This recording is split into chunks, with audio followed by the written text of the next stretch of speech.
গত জুমায় দলিলের মাধ্যমে আমি এটা বুঝিয়ে দিছি যে হালাল আল্লাহ তাআলার রিজিক, হারাম আল্লাহ তাআলার রিজিক। তো বুখারী শরীফের 52 নম্বর হাদিস, নবীজি সাল্লাল্লাহু আলাইহি ওয়াসাল্লাম বলেন, ইন্নাল হালালা বাইয়িনুন ওয়া ইন্নাল হারামা বাইয়িনুন ওয়া বাইনাহুমা মুশতাবাহাত লা ইয়া'লামুনা কাসীরুম মিনান নাস। নবীজি সাল্লাল্লাহু আলাইহি ওয়াসাল্লাম বলেন, নিশ্চয়ই হালাল স্পষ্ট। বলেন হালাল স্পষ্ট, ওয়াল হারামু বাইয়িনুন, এবং হারাম স্পষ্ট, ওয়া বাইনাহুমা মুশতাবাহাত, এই হালাল এবং হারামের মাঝে কিছু জিনিস রয়েছে যেগুলো অস্পষ্ট। তো হালাল স্পষ্ট, হারাম স্পষ্ট, মাঝখানে কিছু বিষয় অস্পষ্ট। রাসূল বলেন, লা ইয়া'লামুহুন্না কাসীরুম মিনান নাস, যে অস্পষ্ট বিষয় সম্পর্কে অধিকাংশ মানুষ জানে না। তো এই অস্পষ্ট বিষয় সম্পর্কে আমাদের করণীয় কি? রাসূল বলেন, ফামানি তাকাশশুবুহাতি ইস্তাবরা লিদীনিহি ওয়া ইলমিহি, যে ব্যক্তি এই সন্দেহযুক্ত জিনিস থেকে বেঁচে থাকবে, ইস্তাবরা লিদীনিহি ওয়া ইলমিহি, ওই ব্যক্তি তার দ্বীনকে এবং তার সম্মানকে রক্ষা করবে। উদাহরণস্বরূপ বুঝেন, আমাদের যে জমিগুলো আছে, জমির মাঝখান দিয়ে লাইন বা আইবল আছে না, একটা রাস্তার মতো ছোট, এখন দুটো জমির ধান পাকছে, ধান পেকে মাথাগুলো নিচের দিকে ঝুঁকে পড়ছে। এখন আইল ছোট, আপনি মাঝখান দিয়ে হেঁটে যেতেছেন, আপনার লঙ্গির সাথে বা আপনার পাঞ্জাবির সাথে লেগে দুটো জমির কিছু ধান পড়ে গেল। এখন আপনার দ্বারা দুই ক্ষেতের ধান নষ্ট হয়েছে না? এখন রাস্তা শেষ হওয়ার পরে আপনার অন্তরের ভিতরে চিন্তা আসলো, এই যে দুই জমির মাঝখান দিয়ে আমি হাঁটলাম, হাঁটার দ্বারা আমার শরীরে লেগে যে ধানগুলো পড়ছে, এই ধানগুলোর হিসাব আল্লাহ আমার কাছে নেবেন কিনা। এখন সাথে সাথে আমাকে ফোন দিলেন বা কোন হুজুরকে ফোন দিলেন যে, হুজুর আমি তো দুই ক্ষেতের মাঝখান দিয়ে হাঁটে আসছি, এখন আমার পাঞ্জাবির সাথে বা শরীরের সাথে লাগিয়ে কিছু ধান পড়ে গেছে, এখন এটার বিধান কি? আমি কি কোনো জরিমানা দিব নাকি আল্লাহ আমাকে মাফ করে দিবেন? এখন মুফতি সাহেব আপনাদেরকে উত্তর দিল, যেহেতু আপনি অনিচ্ছায় করছেন আর এখানে আপনার কোনো হাতও ছিল না, অতএব আল্লাহ তাআলা আপনাকে মাফ করে দিবেন। কিন্তু আমি বলি যে রাসূল যেহেতু বলেছেন ওয়া বাইনাহুমা মুশতাবাহাতুন, হালাল এবং হারামের মাঝখানে রাস্তা হচ্ছে সন্দেহযুক্ত, আর এই সন্দেহযুক্ত বিষয় থেকে বেঁচে থাকবে সে ব্যক্তি তার দ্বীনকে এবং তার নিজের সম্মানকে রক্ষা করবে।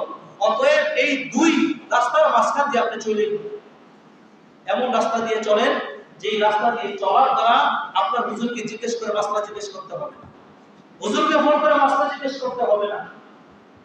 রাসূল বলেন, লা ইয়া'লামুনা কাসীরুম মিনান নাস, হালাল এবং হারামের মাঝখানে যে রাস্তা আছে সেটা অস্পষ্ট, যেটা সম্পর্কে অধিকাংশ মানুষই জানে না। এখন এই অস্পষ্ট রাস্তা, এটা থেকে আমরা কি করব? রাসূল আগেই জানায় দিয়েছেন, ফামানি তাকাশশুবুহাতি ইস্তাবরা লিদীনিহি ওয়া ইলমিহি, যে ব্যক্তি এই সন্দেহযুক্ত বিষয় থেকে বিরত থাকবে সে ব্যক্তি তার দ্বীনকে এবং তার সম্মানকে রক্ষা করবে। ওয়ামান ওয়াকা ফিস শুবুহাতি ওয়াকা ফিল হারাম, আর যে ব্যক্তি এই সন্দেহযুক্ত জিনিসের মধ্যে পতিত হবে, মাঝখানের রাস্তা দিয়ে চলাচল করবে, ওয়াকা ফিল হারামি, কালের অবর্তমানে সময় যাইতে যাইতে ওই ব্যক্তি হারামের মধ্যে পতিত হবে। কেমন? রাসূল বলেন, তার রাঈ ইয়াদা হাওলাল হিমা, ওই ব্যক্তির উদাহরণ হলো ওই রাখালের মতো, ইয়াদা হাওলাল হিমা, যে ব্যক্তি তার চারণভূমিকে, তার উট গরু ছাগলকে সরকারের নিষিদ্ধ জমির আশেপাশে লালন পালন করে। দেখবেন যারা বড় লোক বা শহরের মধ্যে যারা থাকে, শহরে তো তাদের একটা বাসা থাকেই, গ্রাম সাইডে এমন একটা জায়গায় তারা বাসা করে যেখানে নিরিবিলিতে থাকতে পারে। এই যে এখানে বাসা, তার সামনে বিশাল একটা জমি রাখে, বাগান করে, অনেকেই পুকুরে জমিটাকে ফাঁকা রাখে তাদের মনের সৌন্দর্যের জন্য। তো আগের কালে যারা বাসা ছিল তাদেরও এরকম ছিল, তাদের জমির আগে ব্যারিকেড দেওয়া ছিল, সংরক্ষিত জমি বলা হয় এটাকে, নিষিদ্ধ জমি। এই জমির ভিতরে কারো জন্য প্রবেশ করা নিষেধ ছিল। যদি কেউ প্রবেশ করত, সহজে বুঝেন, আমাদের যে বাংলাদেশের বর্ডার আছে, বর্ডারের যে সীমানাটা আছে, ওখানে কেউ প্রবেশ করতে পারবে? পারবে না। বা ইন্ডিয়ান পুলিশ গুলি করবে, আর বাংলাদেশের পুলিশ গুলি করবে। তো রাসূল এটাই বলেন, এই যে বর্ডারওয়ালা যে জমিটা আছে, যে সংরক্ষিত জমিটা আছে, এই জমির আশেপাশে যারা গরু ছাগল মহিষ চালায়, এমন এমন অবস্থা হয় যে তাদের গরু ছাগল মহিষ এর ভিতরে প্রবেশ করতে পারে, কি পারে না? যে কোনো সময় তাদের গরু ছাগল মহিষ এর ভিতরে প্রবেশ করতে পারে। তো যেই মানুষ সন্দেহযুক্ত বিষয় নিয়ে থাকবে ওই মানুষ যে কোনো সময় হারামের ভিতরে প্রবেশ করতে পারে। রাসূল বলেন রাইয়া হাওলাল হিমা ইয়ারতাউ ফীহি ইউশিকু আন ইয়ারতা ফীহি, এটা সম্ভব যে যে কোনো সময় তার গবাদি পশু বা তার বিচরণশীল পশুসমূহ এই নিষিদ্ধ ভূমির ভিতরে প্রবেশ করতে পারবে। আলা ওয়া ইন্না লিকুল্লি মালাকিন হিমান, আর শোনো প্রতিটা বাদশার একটা নিষিদ্ধ জমি রয়েছে, একটা সংরক্ষিত জমি রয়েছে। আলা ওয়া ইন্না হিমাল্লাহি মাহারিমুহু, আল্লাহ তাআলা নিষিদ্ধ জমি হলো, আল্লাহ তাআলা সংরক্ষিত জমি হলো হারাম থেকে বিরত থাকা। আলা ইন্না ফিল জাসাদি মুদগাতান, শুনে রাখো মানুষের শরীরে একটা অংশ আছে, ইদা সলাহাত সলাহাল জাসাদু কুল্লুহু, যখন সেই অংশটা সুস্থ থাকে মানুষের শরীর সুস্থ থাকে। ওয়া ইদা ফাসাদাত ফাসাদাল জাসাদু কুল্লুহু, যখন ওই অংশটা অসুস্থ হয়ে যায়, নষ্ট হয়ে যায়, পোকায় ধরে যায়, রোগে ধরে যায়, সুজে ধরে যায়, ঘুষে ধরে যায়, তাহলে মানুষের ওই শরীরটা নষ্ট হয়ে যায়। ওই জিনিসটা কি? রাসূল বলেন আলা ওয়াহিয়াল কলব, ওই জিনিসটা হচ্ছে মানুষের অন্তর। যতক্ষণ পর্যন্ত মানুষের অন্তরের ভিতরে আল্লাহর ভয় থাকবে ততক্ষণ পর্যন্ত মানুষ হারাম থেকে বিরত থাকবে। আর যদি মানুষ হারাম থেকে বিরত থাকতে চায় তাহলে সর্বপ্রথম তাকে সন্দেহযুক্ত বিষয় থেকে বিরত থাকতে হবে। তো এটা হচ্ছে হালাল এবং হারামের মাঝে পার্থক্য। তো আমরা গত জুমায় জেনেছি যে আমাদের কেন হালাল খেতে হবে, কারণ হারাম উপার্জনকারী নামাজ, রোজা, দান, সদকা, দোয়া আল্লাহ তাআলা কবুল করেন না, যেটা মুসলিম শরীফের হাদিস দ্বারা আমরা জানতে পেরেছি। তো রিবা, আজকের জুমার আমাদের আলোচনা রিবা, যেটাকে বাংলা ভাষায় আমরা বলি সুদ। কি বলি? বাংলা ভাষায় আমরা কি বলি? সুদ। এটা হচ্ছে আরবি শব্দ। রিবার শাব্দিক অর্থ হচ্ছে বৃদ্ধি পাওয়া। শাব্দিক অর্থ কি? বৃদ্ধি পাওয়া।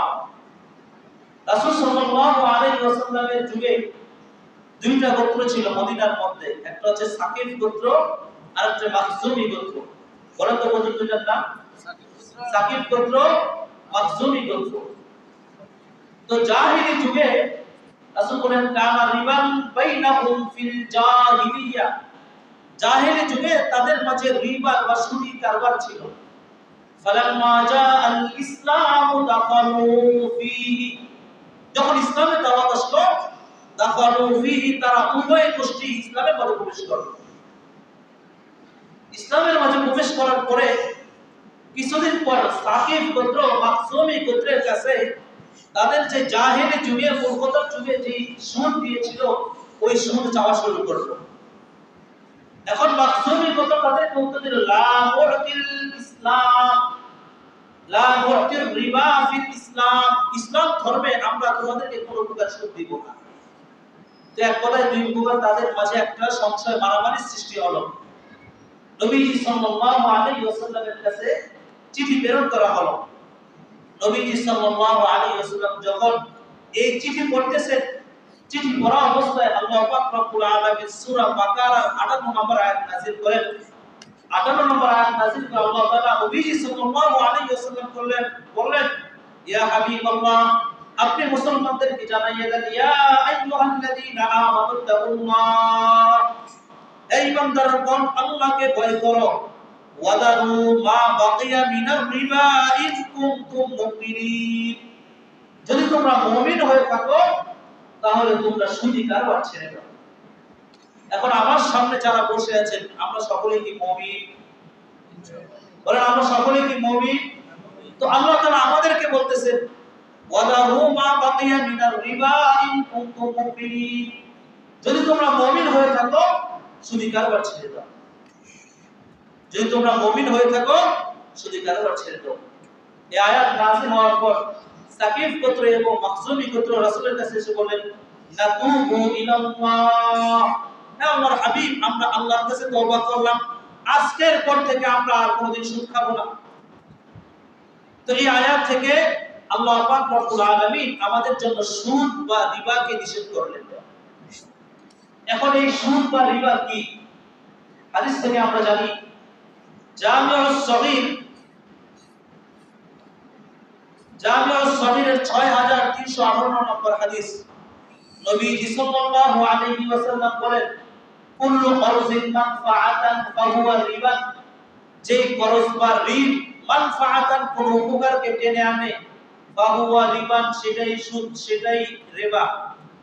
কুল্লু করজিন মানফাআতান ফাহুয়া রিবা, যেই যেই ঋণ আবার আমার যে উপকার মানফাআতান কোন উপকারকে টেনে নিয়ে আসে ফাহুয়া রিবা, এটাই সুদ, এটাই রিবা। আরো ভালোভাবে বুঝি, মুসান্নাফে আব্দুর রাজ্জাকের 14362 নম্বর হাদিস, নবীজি সাল্লাল্লাহু আলাইহি ওয়াসাল্লাম বলেন এক ব্যক্তি অপর ব্যক্তিকে ঋণ দিল। এখন ঋণ পরিশোধের দিন ঋণদাতা ঋণ গ্রহীতাকে এসে বলল আমার সম্পদ দাও, আমি যে তোমাকে ঋণ দিছি আমার এই ঋণ ফেরত দাও। এখন ঋণ গ্রহীতা বলতেছে আখিরলি আজিদুকা, আমাকে কিছুদিন সময় দাও, আজিদুকা আমি তোমার সম্পদ বাড়ায়া দিব, ফাহুয়া রিবা। নবীজি বলেন এটাই সুদ, এটাই রিবা। বুঝতে পারছেন আমার কথা? আমি আপনাকে 1000 টাকা দিলাম, যেদিন আপনি টাকাটা আমাকে পরিশোধ করবেন, পরিশোধের দিন আপনি আমাকে বলতেছেন আমাকে 5 দিন সময় বাড়ায়া দাও, 5 দিন পরে আমি তোমাকে 100 টাকা বাড়ায়া দিব। নবীজি বলেন ফাহুয়া রিবা, এটাই সুদ। বুঝতে পারছেন সুদ কাকে বলে? বুঝতে পারছেন? এখন আমাদের ভিতরে আরেকটা ভুল ধারণা, সেটা হচ্ছে আল্লাহ পাক রব্বুল আলামিন সূরা আলে ইমরানের 130 নম্বর আয়াতে বলেছেন ইয়া আইয়ুহাল্লাযীনা আমানু লা তাকুলুর রিবা আযআফান মুযাআফা, হে ঈমানদারগণ তোমরা চক্রবৃদ্ধি হারে সুদ খেও না। চক্রবৃদ্ধি হারে সুদ খেও না। চক্রবৃদ্ধি হারে সুদ খাওয়া কি? যদি 5 তারিখে পরিশোধ করে 100 টাকা বেশি দিবা, 10 তারিখে যদি পরিশোধ করো 200 টাকা বেশি দিবা, 15 তারিখে যদি পরিশোধ করো 300 টাকা বেশি দিবা, 20 তারিখে যদি পরিশোধ করো 400 টাকা বেশি দিবা। এই যে চক্রবৃদ্ধি হারে সুদের টাকা বাড়ে, এটা হচ্ছে আযআফা মুযাআফা, মানে চক্রবৃদ্ধি হারের বাড়া। তো জাহেলি যুগে সবচেয়ে বেশি প্রচলন এটারই ছিল। এমনকি তাফসীরের মধ্যে এসেছে যে উহুদ যুদ্ধের সময় মক্কার মুশরিকরা এভাবে সুদের মাধ্যমে টাকা নেওয়া শুরু করেছিল। এখন আমাদের মাঝে কিছু মানুষের এরকম একটা চিন্তাধারা যে সুদ হারাম না, চক্রবৃদ্ধি হারে সুদ হারাম। বুঝতে পারছেন কথাটা? অনেকের এরকম একটা চিন্তাধারা আছে যে সুদ হারাম না, চক্রবৃদ্ধি হারে সুদ হারাম। যদিও এই আয়াতের মধ্যে আল্লাহ পাক রব্বুল আলামিন চক্রবৃদ্ধি হারে সুদ থেকে নিষেধ করেছেন, কিন্তু সূরা বাকারার 258 নম্বর আয়াতে আল্লাহ পাক রব্বুল আলামিন সর্বপ্রকার সুদ থেকে নিষেধ করেছেন। তো এই সুদ নিয়ে আল্লাহ পাক রব্বুল আলামিন, আমরা তো মনে করি যদি আমরা সুদে টাকা লাগাই আমাদের সম্পদ বাড়ে, এটা মনে করি না? আল্লাহ পাক রব্বুল আলামিন সূরা রুমের 39 নম্বর আয়াতে বলেন ওয়ামা আতাইতুম মিন রিবান লিয়ারবুয়া ফিহি আমওয়ালিন নাস, তোমাদের সম্পদ বৃদ্ধির জন্য মানুষের সম্পদ থেকে রিবা স্বরূপ সুদ স্বরূপ যে সম্পদ তোমরা গ্রহণ করো, ফালা ইয়ারবু ইনদাল্লাহ, এই সম্পদের দ্বারা তোমাদের সম্পদ আল্লাহর কাছে বাড়ে না। ওয়ামা আতাইতুম মিন যাকাতিন তুরিদুনা ওয়াজহাল্লাহ, কিন্তু যদি তোমরা যে যাকাত স্বরূপ, দান স্বরূপ, সদকা স্বরূপ যেই সম্পদ মানুষকে দাও, তুরিদুনা ওয়াজহাল্লাহ, আল্লাহর সন্তুষ্টির জন্য, ফাউলাইকা হুমুল মুযাইফুন, ওই সম্পদের দ্বারা আল্লাহর কাছে তোমাদের সম্পদ বাড়ে। তো আমরা মনে করি সুদের দ্বারা আমাদের সম্পদ বাড়ে, কিন্তু আল্লাহ পাক রব্বুল আলামিন বললেন যে সুদের দ্বারা আমাদের সম্পদ বাড়ে না, বরং দানের দ্বারা আমাদের সম্পদ বাড়ে। তো এখন আমরা জানলাম যে সুদ কি জিনিস, সুদ কি জিনিস, আর সুদ হালাল না হারাম। উলামায়ে কেরামের সর্বসম্মতিক্রমে রাসূল সাল্লাল্লাহু আলাইহি ওয়াসাল্লামের যুগ থেকে এখন পর্যন্ত সুদ হারাম। কিন্তু এখন আমাদের মাঝখানে এমন একটা অবস্থার সৃষ্টি হয়েছে যে আমাদের মাঝে কিছু শিক্ষিত মানুষ এটা মনে করে যে যেহেতু এখন ঋণ ছাড়া বা ব্যাংকের লোন নেওয়া ছাড়া মানুষ ব্যবসা শুরু করতে পারে না, অতএব এই ব্যবসা শুরু করার জন্য বা মানুষের আর্থিক সচ্ছলতার জন্য এই লোনকে বা এই সুদকে হালাল মনে করা দরকার। তাদের এক নাম্বার দলিল হয় এটা যে যেহেতু এখন মানুষ অপারগ, মানুষের কাছে সম্পদ নাই, এজন্য যেটা রাসূলের যুগে নিষেধ ছিল সেটাকে হালাল করা দরকার।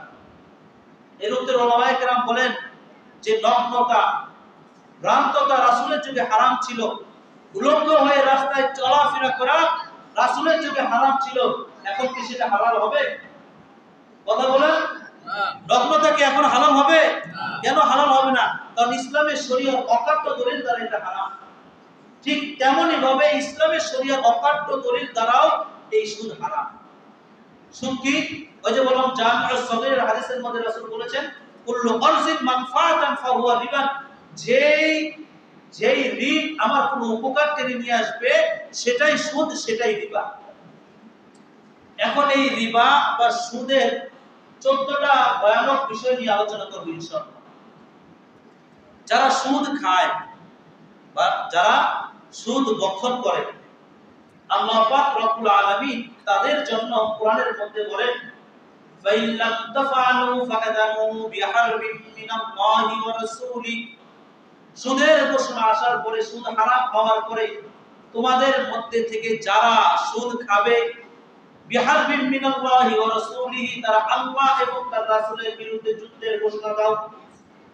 দলিল সূরা বাকারা 279 নম্বর হাদিস।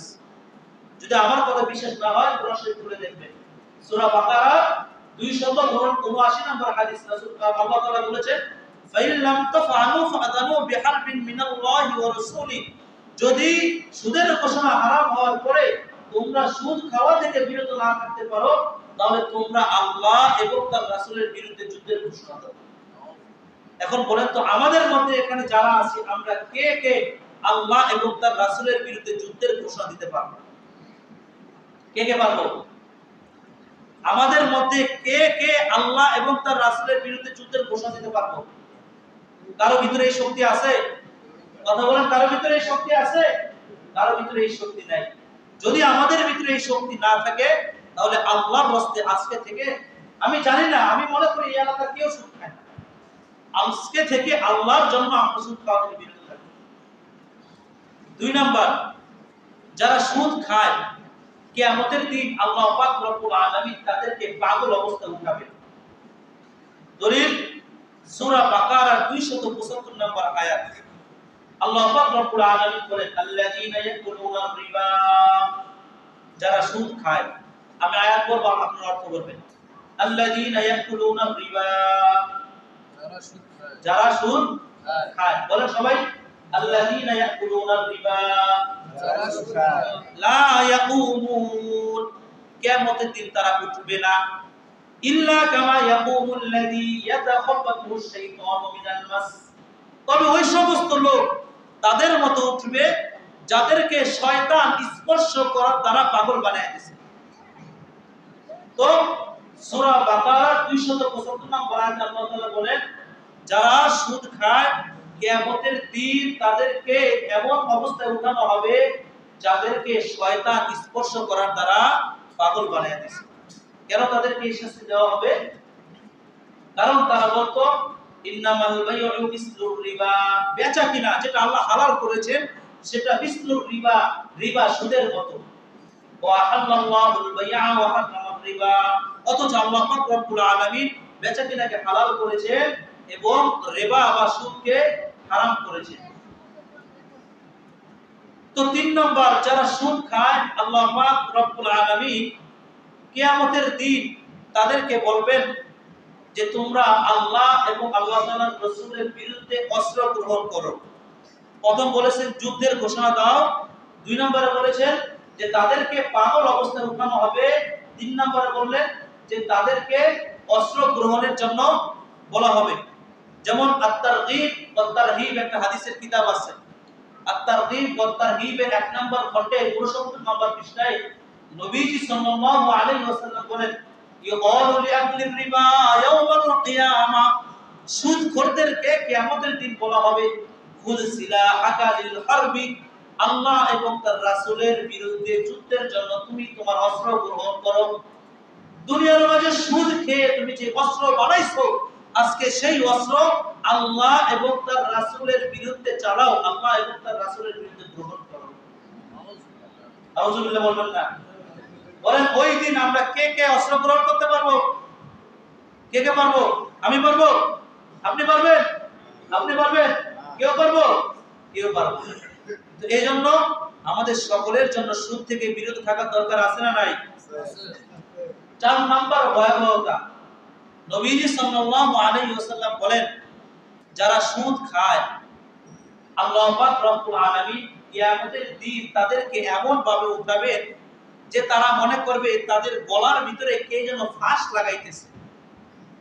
দেখবেন অনেক সময় আমরা ঘুমিয়ে থাকার পরে আমাদের পায়ের ভিতরে অনেক টান লাগে, আমরা এটাকে অনেকেই বলি যে পা খিসে, অনেকেই বলি না পা এত জোরে টান দিয়ে ধরে যে ওই সময় সকলের ঘুম ভেঙে যায়, অনেকে চিল্লাচিল্লি শুরু করে দেয় যে ওই সময় দাঁড়াবো নাকি বসে থাকবো নাকি শুয়ে থাকবো, আমরা এটা বুঝি না। কি আপনাদের কারো এরকম হয় না? আমার হয়, মাঝে মাঝে আমার এরকম হয় যে পায়ের ভিতরে আমি দেখি খুব জোরে টান দিয়ে ধরে। তো রাসূল বলেন যে যারা সুদ খায় কিয়ামতের দিন আল্লাহ পাক রব্বুল আলামিন তাদেরকে এমন অবস্থায় উঠাবে যে তারা মনে করবে যে তাদের গলার ভিতরে কে যেন ফাঁস লাগাইতেছে, তাদের গলার ভিতরে কে যেন চিপ দিয়ে ধরছে, অথচ কেউ কিন্তু তাদেরকে চিপ দিয়ে ধরেনি।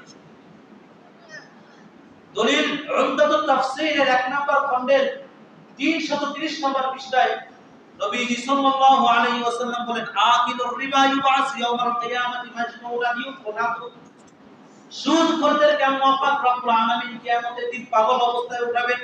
কেমন পাগল? ইউফনাতু, যে তারা তাদের গলার ভিতরে চাপ অনুভব করতে থাকবে, এমন চাপ যে তারা তাদের গলার মুখ থেকে ফা ফা আওয়াজ বের করতে থাকবে। নাউজুবিল্লাহ। তো এই শাস্তি তো আমরা সকলে ভোগ করতে পারবো না? পারবো না এই শাস্তি ভোগ করতে? যদি এই শাস্তি আমরা ভোগ করতে না পারি তাহলে আজকের এই জুমা থেকে যারা সুদ খায় আমরা সুদ খাওয়া ছেড়ে দেব, পারবো তো ইনশাআল্লাহ? তারপরে 5 নম্বর ভয়াবহতা, নবীজি সাল্লাল্লাহু আলাইহি ওয়াসাল্লাম বলেন যারা সুদ খায়, যেই এলাকার মানুষ সুদ খায় ওই এলাকার ওই সুদখোর তার নিজ জাতির জন্য, নিজ পরিবারের জন্য, নিজ এলাকার জন্য, নিজ সমাজের জন্য, নিজ রাষ্ট্রের জন্য আল্লাহ তাআলার গজবকে বৈধ করে নেয়। আল্লাহ তাআলার গজবকে বৈধ করে নেয়। দলিল আত-তারগীব ওয়া তারহীব 3 নম্বর খণ্ডের 69 নম্বর পৃষ্ঠা নবীজি সাল্লাল্লাহু আলাইহি ওয়াসাল্লাম বলেন, ইযা যাহারাজ জিনা ওয়ার রিবা ফি ক্বরিয়াতিন, যেই সমাজের মাঝে, যেই গ্রামের মাঝে জিনা এবং রিবা সুদ প্রকাশিত হবে, কদ আহাল্লু বিআনফুসিহিম আযাবাল্লাহ, ওই এলাকার লোকেরা নিজেদের জন্য আল্লাহর আযাবকে বৈধ করে নেয়। নাউজুবিল্লাহ। আল্লাহ পাক রব্বুল আলামিন আমাদেরকে বানাইছেন আযাব দেওয়ার জন্য?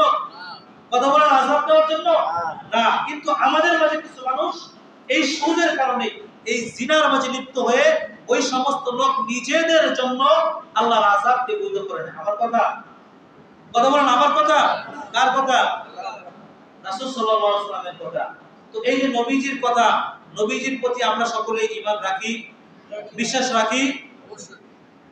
সুদখোরের বা সুদখোরদের জন্য যেই ভয়াবহতা রয়েছে তার 6 নম্বর ভয়াবহতা, যেই এলাকার মাঝে সুদ বেড়ে যায়, সুদ খাওয়া বেড়ে যায়, ওই এলাকার মাঝে দুর্ভিক্ষ দেখা যায়, জমিন থেকে ফসল আবাদ করা কমে যায়, আল্লাহ তাআলা বৃষ্টি দেওয়া বন্ধ করে দেন। এমন হয় যে বৃষ্টি যখন পড়তেই থাকে, বৃষ্টি পড়তেই থাকে, আর থামে না। আর যখন বৃষ্টি নাই, ইস্তিসকার নামাজ পড়ার পরেও বৃষ্টি আসে না, বাচ্চারা মায়ের দুধ পায় না, তারপরে ডাক্তারের দোকান থেকে ওই যে ল্যাকটিওন 1 2 3 কতগুলা বেরিয়েছে ওগুলো খাওয়াইতে হয়। এখন আমাকে বলেন, আপনি যে সুদ খাইলেন, আপনার এই সুদ খাওয়ার কারণে বাচ্চা যে তার মায়ের দুধ পাইলো না, এই হিসাব আপনি কি দিবেন? ওই বাচ্চার কাছে আপনি কি হিসাব দিবেন? আপনি যে সুদ খাইলেন, আপনার এই সুদ খাওয়ার কারণে জমি থেকে যে ফসল আবাদ হইতেছে না, এই হিসাব আপনি কি দিবেন? দলিল মুসনাদ আহমদের 17822 নম্বর হাদিস, নবীজি সাল্লাল্লাহু আলাইহি ওয়াসাল্লাম বলেন, মা মিন কওমিন ইয়াযহারু ফীহিমুর রিবা ইল্লা উখিযু বিস-সানা। মা মিন কওমিন ইয়াযহারু ফীহিমুর রিবা, যে এলাকার লোকেরা, যে জাতির লোকেরা, যে সমস্ত লোকেরা সুদি লেনদেনের মাঝে নিয়োজিত হয়ে যায়, ইল্লা উখিযু বিস-সানা, আল্লাহ পাক রব্বুল আলামিন ওই এলাকার মাঝে দুর্ভিক্ষ দিয়ে দেন। দুর্ভিক্ষ কি শুধু জমিনে হয়? কথা বলেন, দুর্ভিক্ষ কি শুধু জমিনে হয়? দুর্ভিক্ষ শুধু জমিনে হয় না, যখন এই মানুষের রিজিকের ঘাটতি দেখা দেয় মনে করবেন এটাই দুর্ভিক্ষ। হাদিসের পরের অংশে রাসূল বলেন ওয়া মিন কওমিন ইয়াযহারু ফীহিমুর রিশা ইল্লা বির-রা'দ, যে এলাকার মানুষের মাঝে ঘুষ খাওয়া বেড়ে যায় ওই এলাকার মানুষের মধ্যে থেকে আল্লাহ পাক রব্বুল আলামিন ঈমানি শক্তি কেড়ে নেন, ওই এলাকার পুরুষদেরকে আল্লাহ পাক রব্বুল আলামিন কাপুরুষ বানাইয়া দেন। এখন দেখেন আমাদের মাঝে পুরুষ, এই এলাকায় পুরুষ কম না বেশি? এই দেশে পুরুষ কম না বেশি? কিন্তু নেতৃত্ব কে দেয়? কথা বল না, নেতৃত্ব কে দেয়? মহিলা দেয়। নেতৃত্ব কে দেয়? মহিলা দেয়। কেন? এখন আমরা যে তার বিরুদ্ধে কথা বলবো আমাদের ওই শক্তিটা নাই। কেন? ওই যে রাসূল বলেছেন যে এলাকার মানুষের মাঝে সুদ খাওয়া বেড়ে যাবে ওই এলাকার পুরুষদেরকে আল্লাহ পাক রব্বুল আলামিন কাপুরুষ বানায় দিবেন, যে তারা নারীর বিরুদ্ধে কথা বলবে তাদের এই পরিমাণ শক্তিও থাকবে না। সুদ খাওয়ার ৯ নম্বর ভয়াবহতা নবীজি সাল্লাল্লাহু আলাইহি ওয়াসাল্লাম বলেন, ইবনে মাজার 2273 নম্বর হাদিস, নবীজি সাল্লাল্লাহু আলাইহি ওয়াসাল্লাম বলেন, মেরাজের রজনীতে যখন আমাকে মেরাজে নেওয়া হয়, মেরাজে যাওয়ার পরে মারাতু বিকওমিন আলা কওমিন বুতুরুহুম কাল বুয়ুত, আমি এমন একটা গোত্রের পাশ দিয়ে অতিক্রম করি যেই লোকদের পেট ছিল বাড়ির মতো। বলেন কিসের মতো? বাড়ির মতো। বাড়ি বড় হয় না ছোট হয়? মানুষের পেট বড় হয় না ছোট হয়? ছোট হয়। তো এই ছোট পেট মানুষের পেটের মতো হইয়া মানুষের বাড়ির মতো হয়ে বড় হয়ে গেছে। তো পেটের মধ্যে কি আছে? ফিহাল হায়াত, এই পেটের মধ্যে বড় বড় সাপ দেখা যায়। তুরা মিন বুতুনিহিম খারিজিন, পেটের বাহির থেকে যারা যায়, যারা অতিক্রম করে তারা পেটের ভিতরে বড় বড় অজগর, বড় বড় সাপ দেখতে পায়। এই শাস্তি তো সকলে ভোগ করতে পারবো না? রাসূল বলেন, ফাকুলতু মান হাউলা ইয়া জিবরিল, আমি জিবরিল আলাইহিস সালামকে জিজ্ঞেস করলাম, এ জিবরাইল এরা কারা? জিবরিল আলাইহিস সালাম বললেন, হাউলাই আকালাতুর রিবা, এরা হলো ওই সমস্ত লোক যারা সুদ খায়। জমিনের মধ্যে যারা সুদ খাইছে এরা হলো ওই সমস্ত লোক। তো পেটের মধ্যে আমাদের পেটকে যদি বাড়ির মতো বানায় দেওয়া হয় এবং তার মাঝে বড় বড় সাপ আল্লাহ তাআলা দিয়ে দেন, এই শাস্তিটা তো আমরা সকলেই ভোগ করতে পারবো না? কথা বলেন পারবো না? যদি এই শাস্তিটা আমরা ভোগ করতে না পারি তাহলে আজকে থেকে এই মজলিস থেকে আমরা সকলেই সুদ খাওয়া ছেড়ে দেব। আমরা পারবো কি? কথা বলেন পারবো? তারপরে ৮ নাম্বার ভয়াবহতা, আমরা যারা সুদ খাই, এই সুদকে আমি একলাই খাই নাকি আমার স্ত্রী, সন্তান, মা বাবাকেও খাওয়াই? কথা বলেন, স্ত্রী, সন্তান, মা বাবাকে আমি খাওয়াই না? কিয়ামতের দিন যদি আমি এই চিন্তায় থাকি যে আমাকে যখন আল্লাহ আটক দিবেন আমি আমার সন্তানকে হাফেজ বানায়া বলবো, আল্লাহ আমার ওই সন্তান তো হাফেজ হইছে, ওই সন্তানের বিনিময়ে আমাকে মুক্তি দান করেন, কাম হবে? কথা বলেন, কাম হবে? নবীজি সাল্লাল্লাহু আলাইহি ওয়াসাল্লাম বলেন, লা ইয়াদখুলুল জান্নাতা জাসাদুন গুদিয়া বিল হারাম, যেই শরীর লা ইয়াদখুলুল জান্নাতা, জান্নাতে প্রবেশ করবে না, জাসাদুন, ওই শরীর, গুদিয়া বিল হারাম, যেই শরীরে রক্ত মাংস হারাম দ্বারা বানানো হয়েছে। এখন আপনার সন্তানকে হাফেজ বানাইছেন হারাম রিজিক খাওয়ার মাধ্যমে। রাসূল তো আগেই বলেছেন যে শরীরের মাঝে হারাম প্রবেশ করবে, সুদ ঘুষ প্রবেশ করবে, ওই শরীর তো জাহান্নামী। এখন আপনার ওই হাফেজ ছেলেও তো জান্নাতে যেতে পারবে না, আপনাকে কিভাবে জাহান্নামে দিবে? তো ৮ নাম্বার ভয়াবহতা, যারা আমরা সুদ খাই আমরা নিজেদেরকে তো জাহান্নামী বানাইছি, আমাদের স্ত্রী, সন্তান, মা বাবা তাদেরকেও আমরা জাহান্নামী বানাইছি। রাসূল আগে বলেছেন, লা ইয়াদখুলুল জান্নাতা জাসাদুন, ওই শরীর জান্নাতের মধ্যে প্রবেশ করবে না, গুদিয়া বিল হারাম, যেই শরীরের মধ্যে হারাম প্রবেশ করেছে, যেই শরীরের রক্ত মাংস হারামের দ্বারা তৈরি হয়েছে। তারপরে ইবনে মাজাহ শরীফের 2273 নম্বর হাদিস, নবীজি সাল্লাল্লাহু আলাইহি ওয়াসাল্লাম বলেন, আর রিবা 73 জুজআন, ওয়া ফি রিওয়ায়াতিন আর রিবা 73 হুবান, ওয়া ফি রিওয়ায়াতিন আর রিবা 73। নবীজি সাল্লাল্লাহু আলাইহি ওয়াসাল্লাম বলেন, সুদের 73টা শাখা রয়েছে। বলেন তো কয়টা শাখা? বলেন কয়টা শাখা? 73টা শাখা রয়েছে, 73টা গুনাহ রয়েছে, 73টা অংশ রয়েছে। আইসারুহা আইয়ান কি হার রাজুল উম্মাহ, এখন বলেন এখানে আমরা যারা আছি, আমরা আমাদের বাবার পেট থেকে আসছি না আমাদের মায়ের পেট থেকে আসছি? কথা বলেন তো, আমাদের মায়ের প্রতি আমাদের সম্মান কেমন? বাবার তুলনায় 3 গুণ বেশি। 3 গুণ বেশি। কোন পুরুষ যদি আপনার মায়ের ব্যাপারে সামান্য পরিমাণ খারাপ কথা বলে, কেউ সহ্য করতে পারবো না। কথা বলেন, কেউ সহ্য করতে পারবো না। কিন্তু যদি আমার নিজের ব্যাপারে সেটা হয়, আমার নিজেকে কি করা দরকার? রাসূল বলেন আইসারুহা আইয়ান কিহার রাজুল উম্মা, সুদের 73টা থেকেও বেশি গুনাহ রয়েছে, তার মধ্যে সবচেয়ে ছোট গুনাহ, আইসারুহা সবচেয়ে ছোট এবং সবচেয়ে সহজ হলো আইয়ান কিহার রাজুল উম্মা, কোন পুরুষ তার মায়ের সাথে ব্যভিচারে জিনায় লিপ্ত হলো। চিন্তা করা যায়, নিজের মায়ের সাথে ব্যভিচারে লিপ্ত হলে যত গুনাহ হবে তার চেয়ে বেশি গুনাহ হবে কোন ব্যক্তি যদি সুদি কারবারের মাঝে লিপ্ত হয়। নাউজুবিল্লাহ বলেন। আল্লাহ পাক রব্বুল আলামিন আমাদের সকলকে এই সুদ লেনদেন থেকে বিরত থাকার তৌফিক দান করুন। তারপরে সুদ হারাম, সুদ হারাম মানে সুদ কোর্টের ভয়াবহতা, 10 নম্বর ভয়াবহতা কত বলছে? 25 শেষ করেছি। সুদ কোর্টের 10 নম্বর ভয়াবহতা, নবীজি সাল্লাল্লাহু আলাইহি ওয়াসাল্লাম বলেন যারা সুদ খায় তাদের দুনিয়া এবং আখিরাত উভয়টাই ধ্বংস হবে। দুনিয়া এবং আখিরাত উভয়টাই ধ্বংস। বুখারী শরীফ 2766 নম্বর হাদিস। বলেন কয় নম্বর হাদিস? 2766 নম্বর হাদিস। নবীজি সাল্লাল্লাহু আলাইহি ওয়াসাল্লাম বলেন ইজতানিবুস সাবআল মুবিকাত, 7টা ধ্বংসদায়ক জিনিস থেকে তোমরা বেঁচে থাকো। কয়টা? 7টা। এক নাম্বার আশরিকু বিল্লাহ, আল্লাহর সাথে শরীক করিও না। আল্লাহর সাথে শরীক করিও না। আল্লাহর সাথে কিভাবে শরীক করি? যেহেতু সময় অল্প একটু বলি। আল্লাহর সাথে শরীকে এক অর্থ, এখন আমরা মনে করি, এটা কোন কিছু মানুষ বলে এই বছর যদি আমার ধানের আবাদটা না হয় ধ্বংস হয়ে যাবে রে ভাই, এত ঋণ হয়েছে যদি ধানের আবাদ না হয় আমি শেষ। বলে কি বলে না? এটা হচ্ছে কথাগত শিরক। কথাগত শিরক, শিরক ফিল কালাম। ও শিরক নিয়ে আলোচনা আমি করছিলাম, শিরক 4 প্রকার, অনেক আগে এটা নিয়ে আলোচনা করছিলাম। তো আরো কিছু শিরক আমরা করি, এই এলাকার মাঝে কুরবানির দিন আমি এটা কম পাইছি। শহরে এটা আমরা দেখা যায় খুব সচরাচর যে মানুষ বলে হুজুর 7 নামে কুরবানি দিয়ে। কি বলে না? 7 নামে কুরবানি দিয়ে। কুরবানি হবে কার নামে? আল্লাহর নামে। আল্লাহর নামে। কি বলবেন? 7 জনের পক্ষ থেকে আল্লাহর নামে কুরবানি দিয়ে। সহি তরিকা বুঝছেন? আমার মা বাবার পক্ষ থেকে আল্লাহর নামে কুরবানি দিয়ে, আমার ছেলে মেয়ের পক্ষ থেকে আল্লাহর নামে কুরবানি দিয়ে, 7 জনের পক্ষ থেকে কুরবানি দিয়ে।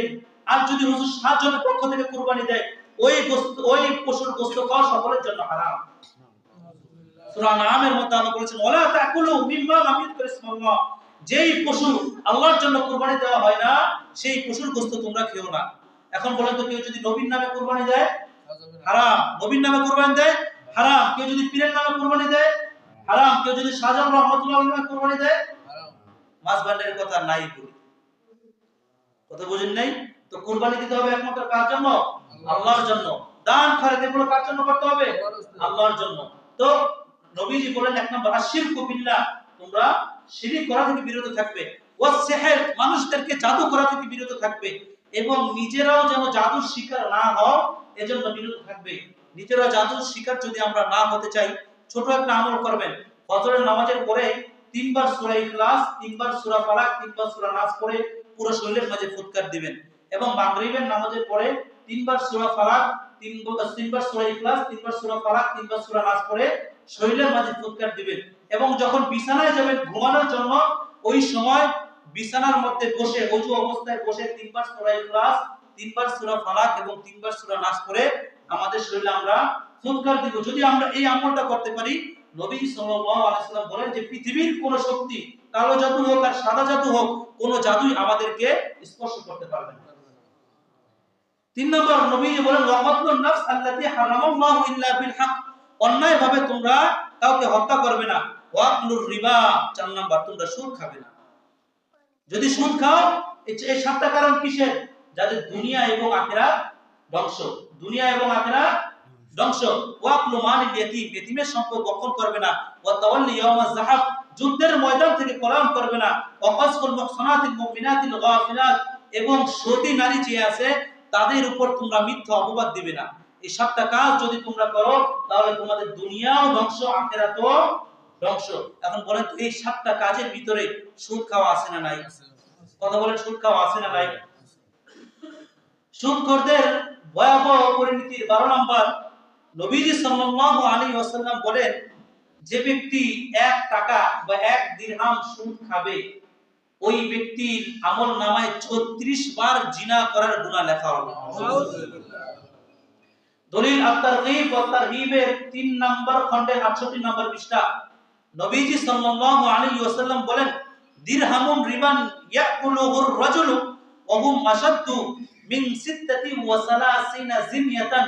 যে ব্যক্তি 1 দিরহাম পরিমাণ সুদ খাবে, 1 দিরহাম পরিমাণ হচ্ছে বর্তমান বাংলাদেশের টাকায় 300 টাকার উপরে, 300 টাকার উপরে যে ব্যক্তি 1 দিরহাম পরিমাণ সুদ খাবে, কেমন যেন ওই ব্যক্তির আমলনামায় 36 বার জিনা করার চেয়ে বেশি গুনাহ লেখা হবে। তো সকলেই তো চাই আমাদের আমলনামায় এই গুনাহটা লেখা হোক, কি আমরা চাই না? যদি আমরা না চাই, আজকে থেকে আল্লাহ পাক রব্বুল আলামিনের সন্তুষ্টির জন্য আমরা সুদ খাওয়া ছেড়ে দেব। পারবো তো ইনশাআল্লাহ? সুদখোরদের 13 নম্বর ভয়াবহ অবস্থা, নবীজি সাল্লাল্লাহু আলাইহি ওয়াসাল্লাম বলেন, লা ইয়াতিয়ান্না আলান নাসি জামানুন লা ইয়াবকা ফীহি আহাদুন ইল্লা আকালা রিবা। এমন একটা সময় আসবে যেই সময়ের মাঝে পৃথিবীতে এমন কোন মানুষ বাকি থাকবে না যেই মানুষটা সুদ খায় না, যেই মানুষটা সুদ খায় না। যদিও সে সুদ খায় না, কিন্তু সুদের ধোঁয়া, সুদের ধুলাবালি তার শরীরের মধ্যে লাগে। ফুকাহায়ে কেরাম বলেন যে সুদের ধুলাবালি তার শরীরের মধ্যে কেমন লাগে? আচ্ছা বলেন তো, সুদের কি ধুলাবালি আছে? না। সুদের কি বালু আছে, মাটি আছে? সুদের ধুলাবালি নাই। তো সুদের ধুলাবালি মানুষের শরীরে কিভাবে লাগে? হয়তো ওই ব্যক্তি সুদের লেখক হবে, না হয় ওই ব্যক্তি সুদের সাক্ষী হবে। নাউজুবিল্লাহ। ও মাঝখানে একটা ছুটে গেছে যে যারা সুদ খায়, নবীজি সাল্লাল্লাহু আলাইহি ওয়াসাল্লাম তাদের উপর 24 ঘন্টা অভিশাপ দেন। কে অভিশাপ দেন? কথা বলেন, কে অভিশাপ দেন? রাসূল সাল্লাল্লাহু আলাইহি ওয়াসাল্লাম যদি অভিশাপ দেন, আপনি আমি খুব সহজেই মনে করেন আমাদের পরকাল পার হয়ে যাব। কি পারবো না? নবীজি যদি আমাদের উপর অভিশাপ দেন, আপনি আর আমি খুব সহজে পার হয়ে যেতে পারবো। পারবো? দেখেন সুনানে নাসাঈর 5103 নম্বর হাদিস, নবীজি সাল্লাল্লাহু আলাইহি ওয়াসাল্লাম বলেন, লাআনা রাসূলুল্লাহ সাল্লাল্লাহু আলাইহি ওয়াসাল্লাম আকিলুর রিবা ওয়া মুকিলুহু ওয়া কাতিবাইহি ওয়া শাহিদাইহি। যে ব্যক্তি সুদ দেয়, ওয়া কাতিবাইহি এবং লাআনা রাসূলুল্লাহ সাল্লাল্লাহু আলাইহি ওয়াসাল্লাম আকিলুর রিবা ওয়া মুকিলুহু। যে ব্যক্তি সুদ খায়, ওয়া মুকিলুহু এবং সুদ খাওয়ায়, মানে যে সুদ দেয় এবং সে সুদ নেয়, ওয়া কাতিবাইহি এবং যে ব্যক্তি সুদ লেখে, ওয়া শাহিদাইহি এবং যে ব্যক্তি সুদের সাক্ষী থাকে, তাদের সকলের উপর আল্লাহর নবীর লানত, তাদের সকলের উপর আল্লাহ তাআলা নবীজি সাল্লাল্লাহু আলাইহি ওয়াসাল্লামের অভিশাপ। ওয়া ক্বালা রাসূলুল্লাহ সাল্লাল্লাহু আলাইহি ওয়াসাল্লাম হুম সাওয়াউন এবং নবীজি সাল্লাল্লাহু আলাইহি ওয়াসাল্লাম বলেন তারা সকলেই এই ক্ষেত্রে বরাবর। যে সুদ দিছে তার যতটুকু গুনাহ, যে সুদ দিছে তারও ততটুকু গুনাহ, যে সুদ লেখছে তারও ততটুকু গুনাহ, যে সুদের সাক্ষী থাকছে তারও ততটুকু গুনাহ। এখন আমরা কি করি? 5 লক্ষ টাকা ব্যাংক থেকে লোন নিব। এখন তো সুদের নাম আর সুদ নাই, এখন সুদের নাম হচ্ছে লোন।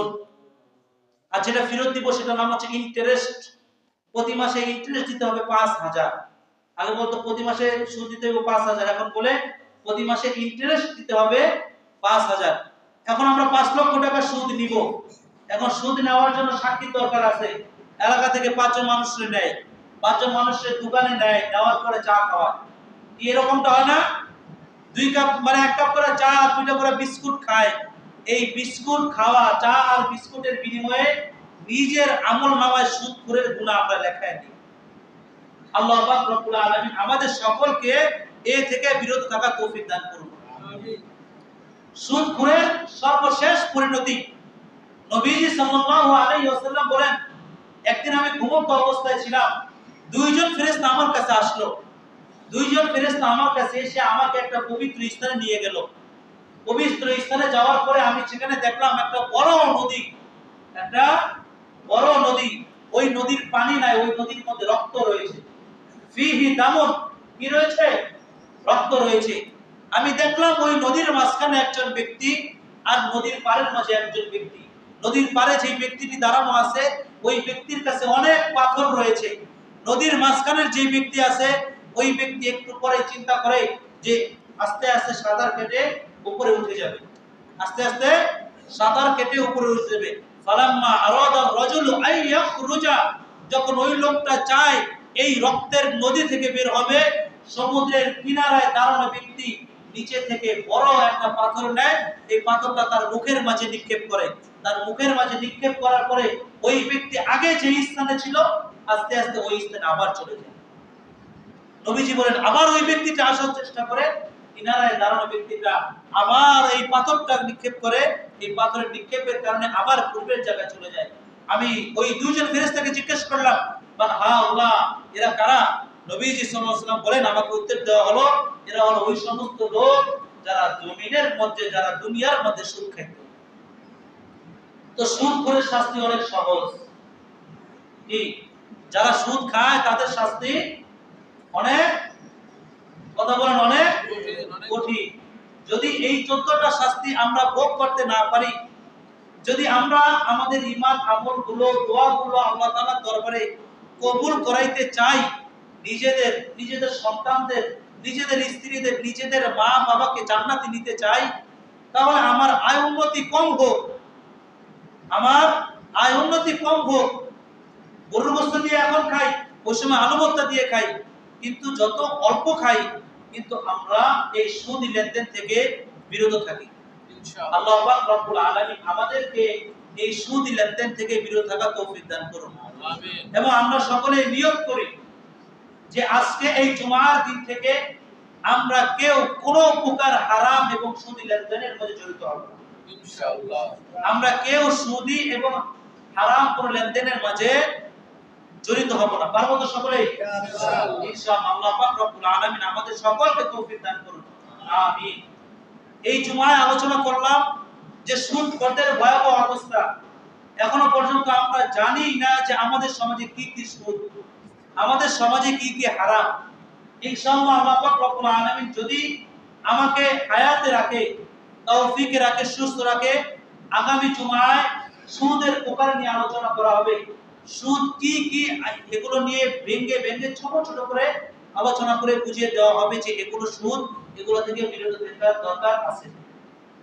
তো যদি আমরা এই আলোচনাগুলো শুনতে চাই, আমরা সকলে একটু দয়া করে আগে আগে চলে আসবো, একটু দয়া করে আগে আগে চলে আসবো। ইনশাআল্লাহ যদি আগে আগে চলে আসে আপনাদের এই সময়টা নষ্ট হবে। আল্লাহ পাক রব্বুল আলামিন আমাদেরকে বুঝার এবং আমল করার তৌফিক দান করুন। যারা সুন্নাত করি না আমরা সকলে সুন্নাত করি।